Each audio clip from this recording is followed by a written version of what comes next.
Okay. All right, Tyson, with the book you've written, do you like the book? Oh, it's all right. It's gotten a lot of ideas out there, but I've Yeah. sort of seen you'll be like hesitant. And I understand in the book as well, like the written word is not part of the tradition. Yeah, there's that, but it's just I don't know, it's just mm, it's I don't know. I have found with things that get popular, it's sort of lowest common denominator kind of thing. And and I wasn't 100% rigorous with the book. I really did do it in a hurry, and I didn't think many people would sort of read it. And now lots of people are reading it, and I'm like, no, I wish I'd been more careful with it. But then if I'd been more careful with it, then it wouldn't have been as As raw and real. raw and open, and I don't know, just kind of sort of self-mocking, and all the things people like. Mm, I've noticed people like the self-mockery thing. It's yeah. something I've always done, and nobody's liked it. It's just how I am. It's how when I was born. I think it's just really funny to make fun of yourself. And I don't have low self-esteem or anything, so I'm not like, "Oh, I'm no good." I mean, I've just got a really realistic picture of my flaws and everything else, and I think the best way to, keep yourself aware of it without getting yourself down is just to laugh about it a lot. And, so I kind of do that light self-mockery all the time. Mm. Hey, And, look, there's a theme there on the self. Like it was yeah, really fascinating for me to see like you do self mockery just like in a light way and it's sort of offhanded a little. It's so cool, it's fun. But also like what is your idea of self? Do you think like it's the biological self? Like people have played with this idea. it's just even mocking the idea of having a soul, because I don't really care. You know what I mean? It's everybody's doing self actualization, self development, self improvement. Like everybody wants to improve themselves, and I'm not particularly interested in that. All I'm interested in doing is improving my relationships, Mm, and then just sort of, I don't know, finding it funny how often that's just thwarted, because I don't know, it's hard to make relationships with everybody who's become intensely socially fragmented and intensely sort of self-absorbed, like absorbed with their own self-development. And it's weird because it's like that's their sense of civic duty is on sort of improving themselves, politically and ideologically and spiritually and all this sort of thing. And there's sort of no relationality in that. And so I'm trying to connect with people, but instead I'm just connecting with brands, and they're looking for my brand and I don't have one. And I think I just keep assaulting anything that sort of comes up like a weed in me of branding. I just kind of assault it with self mockery until it dies and then goes away. But, and everybody's hated that for like 10 years. But then all of a sudden, sort of something changed. And I think people got terrified of how far the narcissism went, and the sort of tendency towards, demagogues and authoritarianism around the world, and, a cult of hero worship that just keeps springing up here and there. And I think people are like, oh, that's dangerous, that's no good. And they're sort of recoiling away from that. And so then they fall into, some guy who doesn't seem to care about what his brand is. And I don't know, I think people found it refreshing. Look, I just noticed that, anything, I post things on LinkedIn and I might get 1,500 or 2,000 people having a look, because that's the only place online that I go. Like I just do that for work, yeah, yeah, same. work profile there, and I don't do any social media. I don't engage in the comments on LinkedIn, but I just post up bits and pieces of work up there, because I've actually got lots of work through LinkedIn, and it kind of helps. Like I've got this job through LinkedIn. Yeah, LinkedIn does the job, I agree. But anyway, I've noticed that I get 1,500 to 1,000 views on stuff that I post up there. But if I put something sort of lightly self-mocking in the first sentence, or that's sort of criticizing myself, it'll get like 10,000 views. Wow. So I have this feeling that that has something to do with it. Plus, I don't know, that it was kind of people always thought I'm negative about the future and, current circumstances and stuff like that, and very skeptical about people's takes on the past too. And sort of people find that really negative and have found it really negative, for a long time. And sort of people don't really like talking to me because of that. But then all of a sudden, yeah, I put the book out. Not very many people bought it. But then all of a sudden the world was on fire and everybody was buying the book. And they didn't find it pessimistic anymore. They found it optimistic. It's So that's funny. It's funny you say that, because when Buddhism, like when the Buddha was alive and he was saying the first noble truth is life is suffering, yeah. people found him so off-putting and so pessimistic. What do you mean by life is suffering? But by the time, like once you accept that life is suffering, then geez, there's a way out of it. But you've got Yeah. to first accept that the house is on fire. And he used the exact same analogy. He's like, if your house is on fire, when people used to ask him questions like, why is the world like this? Why are we like this? He's like, if your house is on fire, would you sort of run out of the house, or will you Yeah. be in the house and be asking questions? Why did my house get on fire? Like, how did it start? Would you first dash outside and try to put the fire out, or would you start like Yeah. inquiring into the nature of the fire? And so he's like, first get out of the house, and then if you want, you can ask me the question Yeah. afterwards. So, But it's a lot of people take on Buddhism as this, and this is the thing. It comes back to that self-interest, personal development thing. People take on Buddhism, particularly in the West, but pretty much everywhere, as a personal process, an inner process that they do internally to make themselves better. But that's not what the Buddha was about. He was a freaking activist. it's He the was like, exact opposite. it was a complete, it was a social, it was a revolution that was supposed to be all about, upending Hindu bloody autocracy, Mm. and the caste system and all the rest, that all of that really horrendous social inequality from those, early civilizations there that nobody seems to want to talk about. Mm. No, no, it's so important. Like, and even how those early civilizations start and how the caste systems promulgated, like that's just humans interpreting whatever was actually an originally beautiful idea, that you are naturally sort of aligned to do certain skills or certain ways of being, and it had nothing to do with hereditary rights or like Yeah. passing it on to son or daughter or whatever. Like it all, Turned into some kind of feudalism. yeah, turned into some. Very ugly. But that wasn't the fault of people's sort of, individual sort of greed or Nah. bad human programming, or all humans end up in hierarchies and all humans end up killing each other. It's like, no, no, no, no, no. That's not how it goes. It was purely the structural demands from the system of what a civilization is. Mm. They built cities, and cities demand extraction. Cities demand limitless growth, and you can't have a growth-based economy without a caste system that's oppressive and that is excluding, at least 50% of the people from having access to everything they need. It's because you can't grow. You have to create more demand than supply. Things have to be limitable and excludable just to have a price. And you basically need to perform a big magic trick in order to keep the illusion of growth going.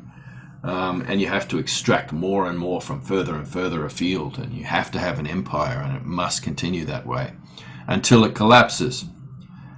And sort of India have been through all that and then gone like, okay, that doesn't work. And, largely returned, to a way of living, that was more advanced and sustainable. And then I guess the British arrived. Then, But somewhere in, you yeah. had the Buddha who was helping to undo all that and to return people to a right word, right livelihood, right all the rest, bros. Yeah, that's really Right I everything. think Right thought. What is it? Right thought? right thinking, right action, right being, right seeing, right doing. Like there's like eight Yeah. different rights, which is Yeah. yeah, just make your life right. And Yeah, right doesn't mean like right or wrong. It doesn't mean good or evil. that's It it. was something he asked everyone to step outside of. But right meant sort of like looking at the two, assimilating the two diametrical opposites, and Yeah. being fine with either, not sort of like clinging to the good or like having aversion towards what you consider the bad. Because as we know, like what is someone's good can be someone else's bad. What is someone else's bad can be someone else's good. It's And pretty. what a great human rights framework that would be if Mm. right meant that. Yeah, that would be fascinating. But yeah, India did. Ensuring the dignity of people doesn't mean, a state providing certain things for people. It doesn't mean that someone has to provide your security, etc. For me, a right, and having that dignity, it should be about being able to attain all of those things, to be able to live in right ways. Mm, That's the rights mm. for Yeah. me.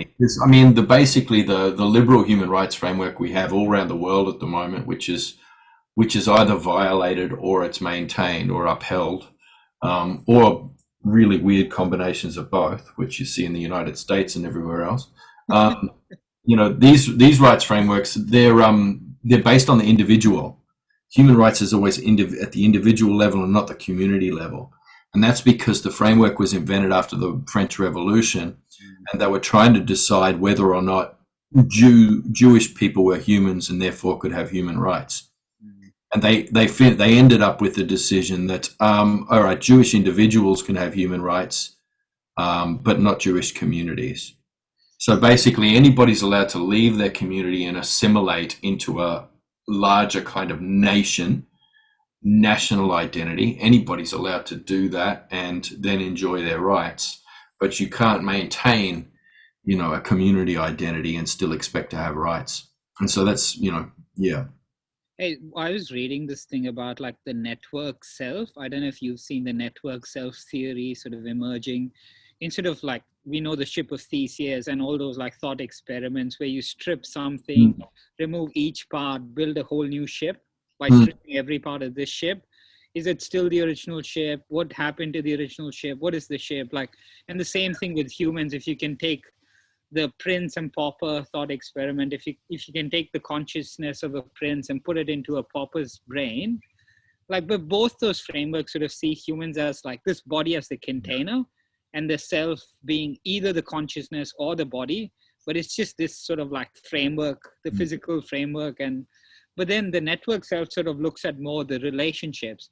Like I can be an Indian man, like an Indian, a male, an activist, a philosopher, a brown person, an indigenous person from the Gondi tribe. I can have like, and I could be a son, an uncle, a worker, a colleague, a friend, a Yeah. brother, whatever. Like all these Son, interconnected son, relationships. son, uncle, colleague, friend. These are the only things.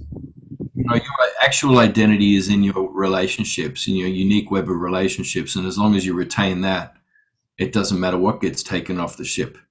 In fact, we could probably afford to throw a few things overboard. I mean, this idea that your identity is made up of your demographic bloody categorizations that have been invented recently.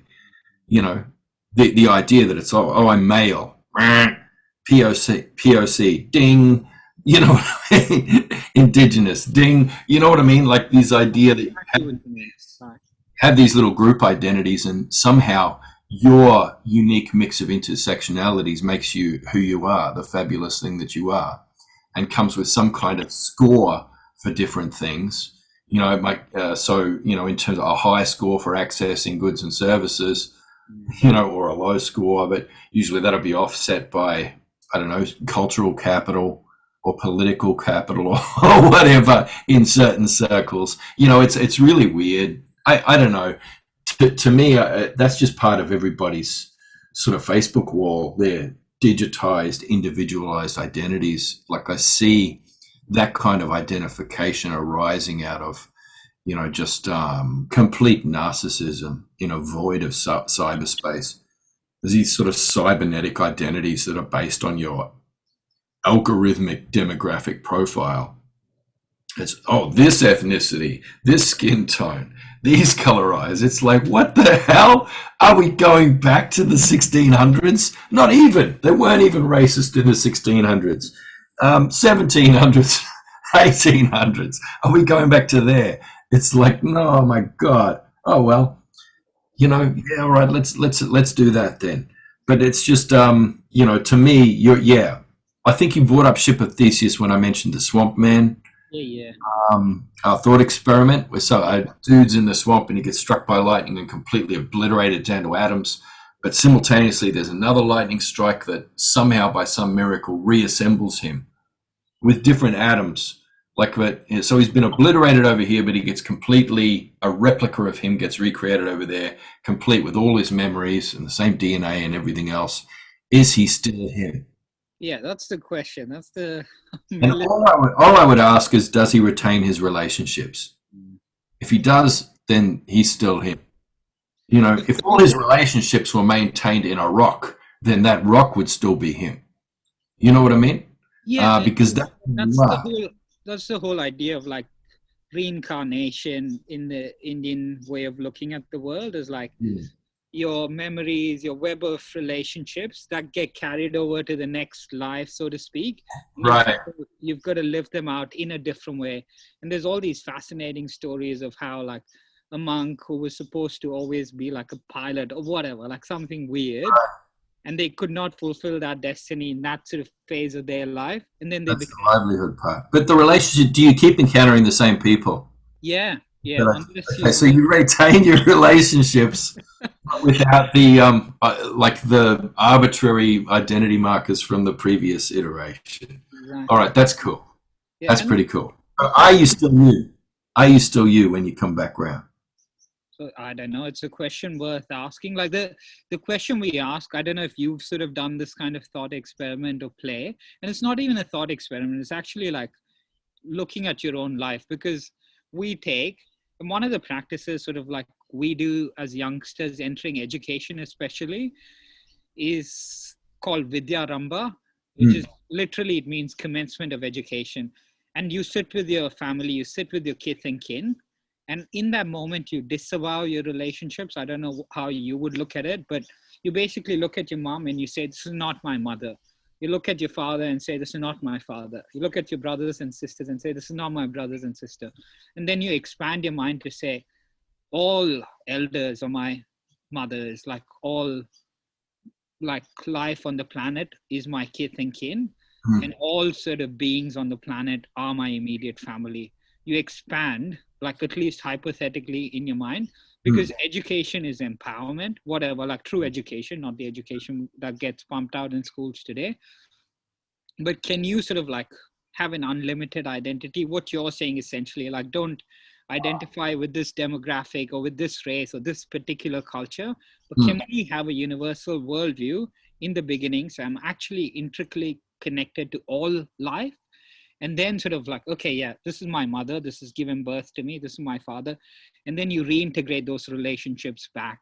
But for a moment, you let go of all of that. You expand yourself, so to speak, to encompass all of life.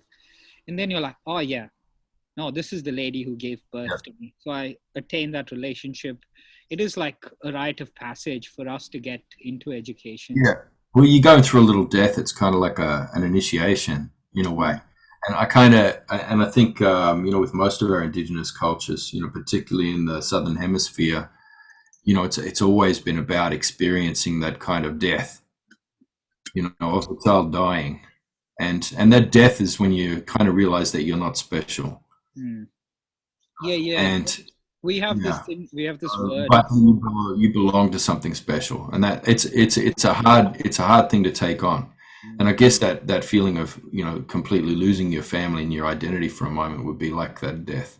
Mm. I do appreciate that. However, the West appropriates that exact thing, How do and you, then and when, seeks to just hold themselves in that in an ecstatic loop of zero accountability and just sort of demigod status. So that they plunder your worldview and your spirituality for little bits and pieces of meditations and things like that. yeah.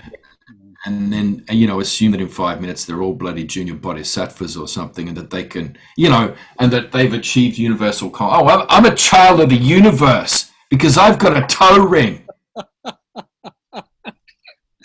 Yeah. I've got 10 saris, and some of them are on the wall, and then the other ones I wear. Yeah. Bless him. Bless him.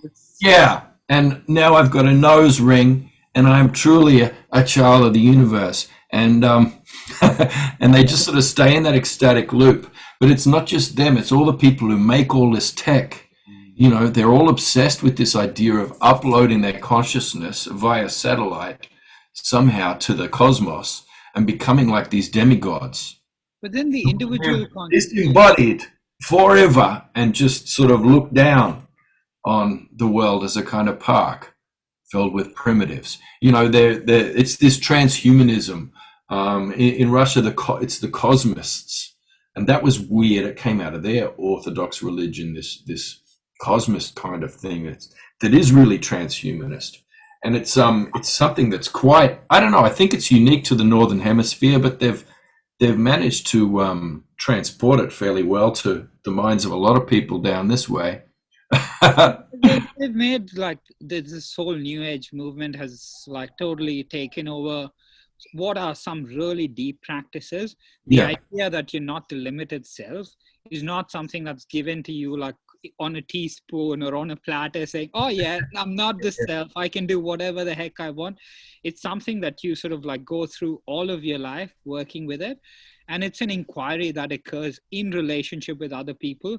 And this idea of dialogue or yarning is like sitting with an elder or like traditionally a guru, like not the modern day guru, but the real idea of a guru is someone who dispels darkness. That's what the word literally means.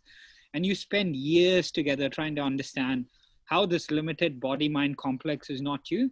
And then the best method of inquiry or the best sort of introspective analysis we go through is like looking at our life experiences. Like this is the waking state. Ty, you were there, I'm here, supposedly two different individuals.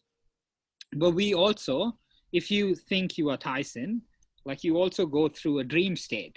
And in the dream state, there's Tyson, there's your friends, your family, the web of your relationships, animals, plants, the whole world gets recreated by your own singular mind. And you're playing in the mind, in that world, in that dream state, as if real. And the question is, who are you in that state? Are you the body that's lying in the bed? Are you the little Tyson in the dream going through that dream experience? That's like an intermediate state. And then there's the deep sleep state where your body doesn't exist, your mind doesn't exist. It's complete blank. It's zero.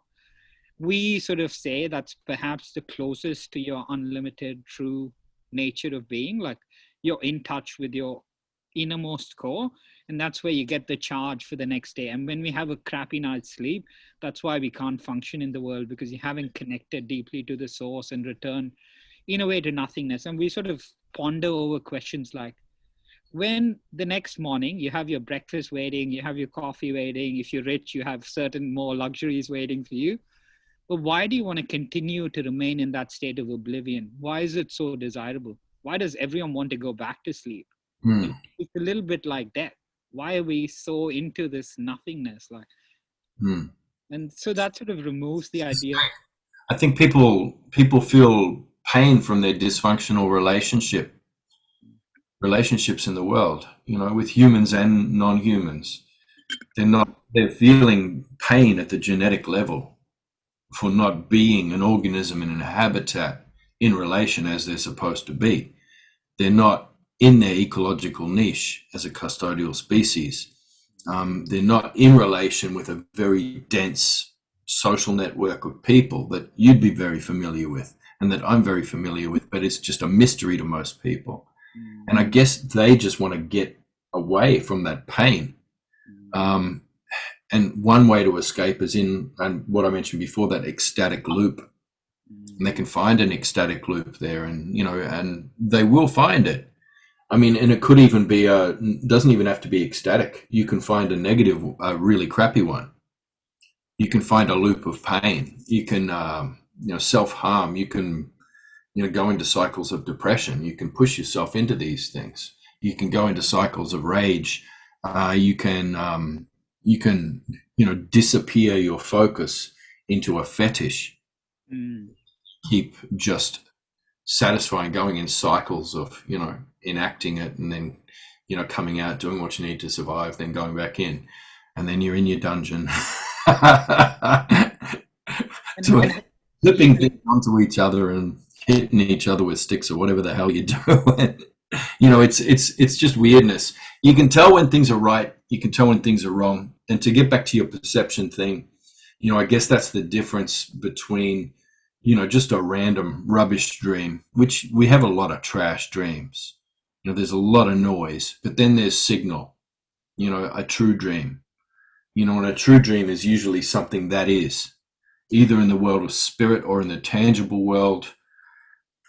Past, present, future doesn't matter. That dream will be real.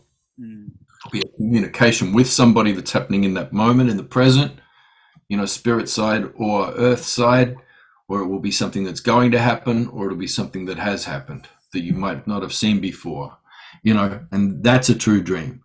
Everything else is usually rubbish, and you're trying to sort out all the noise and just get rid of it. A lot of it is just a garbage chute.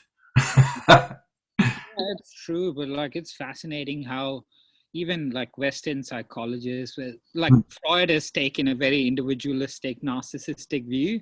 I don't know if you think like Jung was sort of more expansive in the idea of like the collective unconscious. There's this professor at MIT, I forget, like his name's Tom Malone, and he's the head of the Center for Collective Intelligence. And he's saying intelligence doesn't occur in individuals at all. Yeah. It is a collective endeavor. Like it's sort of like if a rat in London learns a new trick, a rat in Rome can do the same thing. Like that Jungian idea. Like it's super cool. So There is that idea of the flat mind too. That idea that there's not much going on inside you. That it's all what is that? Tell me more. In your relation with the world. Tell me more about the flat mind. What do you mean, like Flat individual? mind. Yeah, flat mind. I don't know. It's a theory that's come up in the last couple of years, and I quite like it. That there are a lot of processes going on inside of you that are kind of running you, and they are pretty amazing. I mean, they're amazing processes. It's better than the best supercomputer. Yeah. The things that we as individuals, and that's great, but that's not. They're just the things that keep you going. But this is not it. You know what I mean? The all of the things that are you, and the amazing stuff that's going on is like beyond that. The stuff that you think of as your consciousness and everything else, that's not there. There's not much going on inside of you.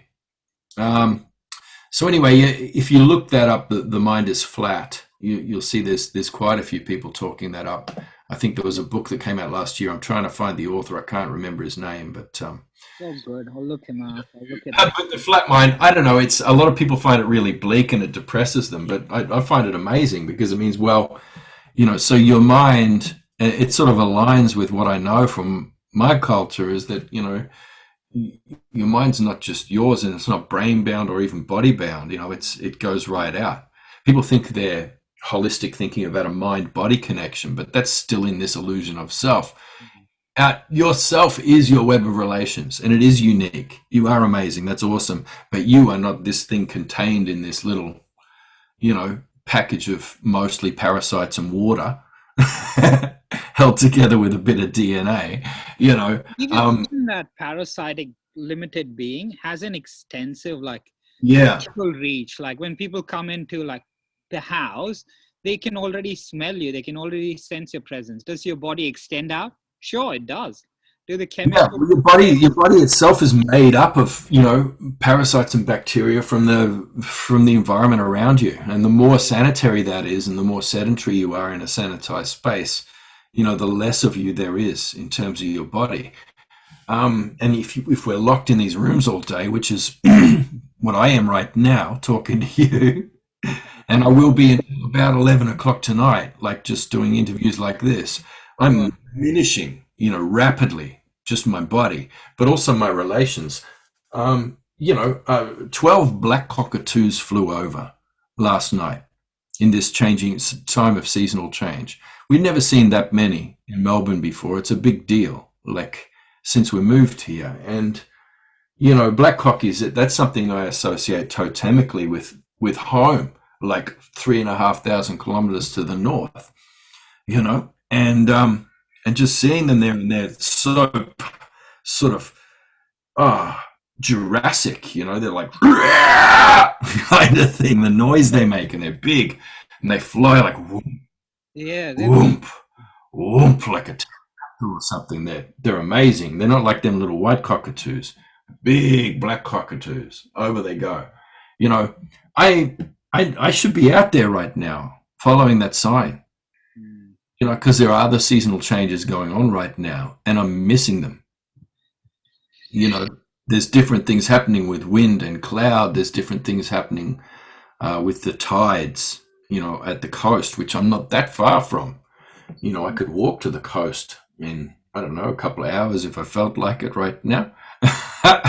It's, and I'd see a lot on the way, like what's flowering, what's fruiting, how the dogs are behaving around the place, whether the grass is seeding, or drying or lying flat, or I don't even know what it's doing right now. I've lost track, but I think I can remember from last year that around this time in the next few weeks we might see rainbow lorikeets nesting, and tiger snakes emerging, and all different kinds of things going on, fruit bats roosting, along the river in trees in their thousands. See all of these things from what I can vaguely recall from last year. But I mean, that's just a memory of a relation coming into a place, But I'm not really living here right now. I'm just sitting here. I can't see that, and I'm not feeling it, and I'm not in relation to that. And I'm not in relation properly with the elders of this place right now. I'm not sitting with them regular. We're not exchanging stories. We're not making that relational space and that knowledge good and strong. So I don't really know anything. I keep talking about a book that I wrote 2 years ago. Like it's so important, Tyson, when you say a that. shadow of a memory of something that I knew then. I don't know it now. I don't know it now because I'm not living it now. I'm on lockdown now. And I can't remember what it's like to not be. It's fascinating. Like I remember the landscape, like in the town I grew up in the south of India. Like I remember exactly the way you're describing. Like I'm still a new. I wanted to ask you. Yeah, I wanted to ask you to tell me a story from there.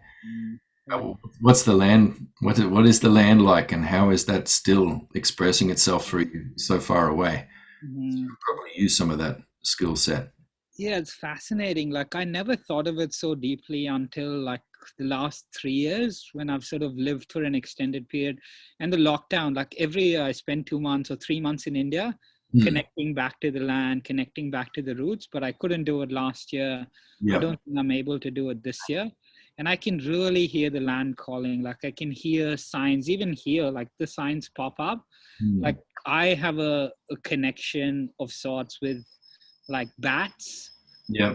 When I see like fruit bats or even flying foxes here, like they come and hang outside the window and I'm like, oh, they're calling me back to the homeland. Like I can feel that connection. And the land I grew up with, it's sort of like in the hills. There's lots of waterfalls and it was nestled in the valleys. It's a small town called Coimbatore, which has now become this big beastly city, which I don't even like being in. I just go there just for my mom and my sort of relations that are already there. But the city has like killed the vibe of when we used to sort of run around outside like without any shoes or just play in the streets, roll in the dirt. And the whole sort of community are like extended mums and dads and cousins and aunties.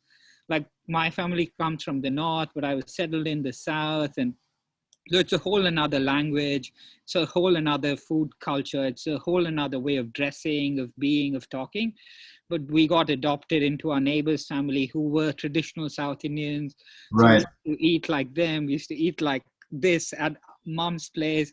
It was just like gnarly. And then when my dad died when I was 10, like he was the only breadwinner, and how that sort of affected the family. And like we had to face like severe hardships. With my mom's a powerhouse. She's still like this amazing, strong matriarch of the family that makes sure like we know our place in the world. We try to do as much good as we can to as many people as we can, and things like kindness flow through us and live through us in your daily interactions, because it's not this idea, like even the idea of meditation, or you close your eyes and then you're suddenly connected to all of life. No, you do it while you're here in the Yeah. interaction now, like in this conversation now, wherever you are, you bring your highest self, or you bring your full self. And this is something the monks also really grounded me in. Like monks, I use the Western word for monks, but like the swamis that I lived with in the sort of like Himalayan landscape for many, many years. And it was like, nah, you don't have to. Like I used to ask them questions like, what should I be doing in my world? Like, how should I live the most meaningful life? I want to do this and that. They were like, be here, ask this question. You don't have to be anywhere. You don't have to do anything. Just be here. Just Mm, be here now. Like really, really ask the question properly. Life will guide you. And I mm. love in the book, like I know you don't like the book, but when Old Man Juma or whatever his name is sort of speaking of how like this screen is part of the dream time. This bottle is part of it. Like I struggle with it, Ty. Like I really like the connection to the land. I look at whales passing here. I look at the mutton birds, so shearwaters come in and go out of the island. That's how I know what the seasons are here. Like I need Yeah. big signs because I'm not intrinsically connected to the land here as you are, perhaps. But like it's sort of how do we take these like beastly devices and glass bottles and whatever else as part of that whole creation story? I don't know. I'm still working on that a little bit, but Well, you seem to have come into Gumbaynggirr country really closely there mm, where you are, really, and it's meaningful to you. mm. Yeah, I've been really lucky. And again, I can have a deeper relationship, but Clark Webb, he's doing language revitalization here. Clark, he's amazing. He's the guy that even got AIM up here in the first instance, but he said, nah, I want to actually work with youngsters, want to do language. He's Yeah. bringing ceremony back in and all sort of like things that get started. They do the tokenistic, oh, we'll do the dance and we'll do the smoking thing. But beyond, like Clark is doing amazing things here. And he's the one who's introduced me to a lot of the elders and to the community. And I'm really grateful. Yeah. I spent a bit of time with that mob there for language stuff. They're, really great stuff. Mm, mm, It has been for a long time, a couple of decades. They got on real early mm, before a lot of other people did, so they're doing really good work. mm. Yeah. So what's your language from your region? The language of my ancestors is Punjabi, which is sort of in the Punjab region of the north. That eventually got split out into India and Pakistan. And like my ancestors sort of landed on the Pakistan side and then they had to move. But my dad's side comes from like the center of India, which is Gondi, Mm. and they're a traditional tribe. Like they're in the scheduled tribes of India, which is like an indigenous, they call them Adivasi, like, and that's sort of like from the middle of India, and that's a different language, Gondi, completely different. And then when my parents sort of moved to the center of India, they also picked up Rajasthani. And by the time like I was born in the south, that's the language Tamil. So like we grew up with four languages that were spoken in the house, as well as English that was spoken at schools or whatever, because everyone has to speak English to survive in the world today. So Yeah. there's a few that sort of filter through. Yeah. It's funny. I don't know. I don't know. There's this kind of effortless, mindless sort of. I hesitate to use the word privilege, but it's hard to think of anything else. It's just come to mean something else. Privilege Mm, in the last 3 or 4 years. You know. But I guess it's that sense of self. If we can come back to our original theme, mm, there's that sort of blind sense of self and that kind of ecstatic loop of just constantly going in and rejoicing in oneself as an individual and as the center of the universe. and sort of being blind to all of your relations and all of the diversity and multiplicity around you, all that beauty. That does exist, in the sort of dominant culture here in Australia quite strongly, and it's quite structural as well, especially around immigration.